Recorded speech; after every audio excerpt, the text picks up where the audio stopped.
We said Mr. Herzl began in 1897.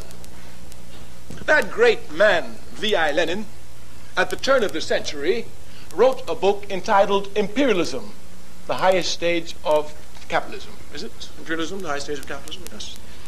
If one would read this little pamphlet, one would see here that Mr. Lenin had precisely pointed out that all of the world had already been conquered and divided by colonial powers. There was no else in the world left to be conquered or divided by colonial powers.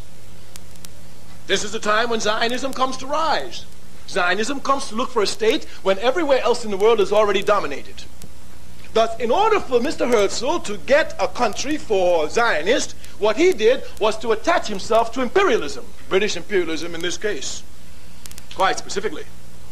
Of course, as an African who suffered under the heels of British imperialism, I can have no love for it, and certainly I cannot love anyone who attaches themselves to it and attaches themselves to it for the foundation of a state and then call this a liberation movement. Liberation movements fight against imperialism, not with it. Clearly here. Yes.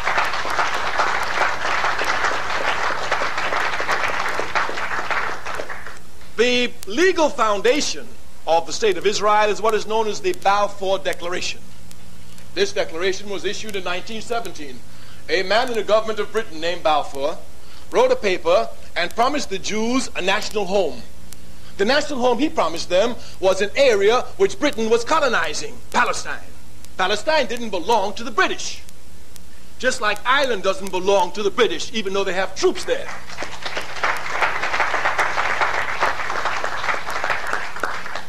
But here, these British imperialists signed a note and gave it to the Jews, and they accepted it. Where is the morality for this? If you say that Israel belongs to you, then you don't go to a thief to get Israel, you go and take it.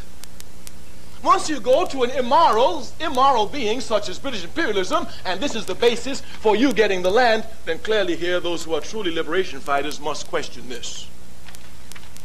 The basis, we say, is the Balfour Declaration, and Zionists know it. The Zionism is certainly not a liberation movement because it never fought against any imperialism. As a matter of fact, today, Zionism is the baby, child, and infant protector of imperialism in the Middle East. It carries out the interests of American imperialism. As a matter of fact, Zionism and American imperialism is like this. If our tax dollars would stop giving money to Israel, the state would sink tomorrow. And certainly no one can deny that American imperialism is the leading imperialist nation in the world. So we cannot see how a liberation movement is so tied, string and ham to American imperialism. They work hand in hand with American imperialism. Thus they can hardly be a liberation movement. In addition to this, Zionism has nothing to do with anything religion, nothing. All religions are concerned with human beings after they die. That's what religions are for.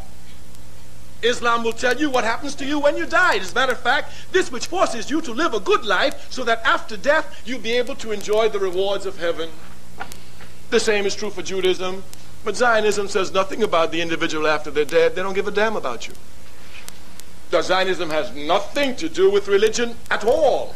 And one should not make the confusion here. The Palestinian state belongs to the Palestinian people. This is a fact.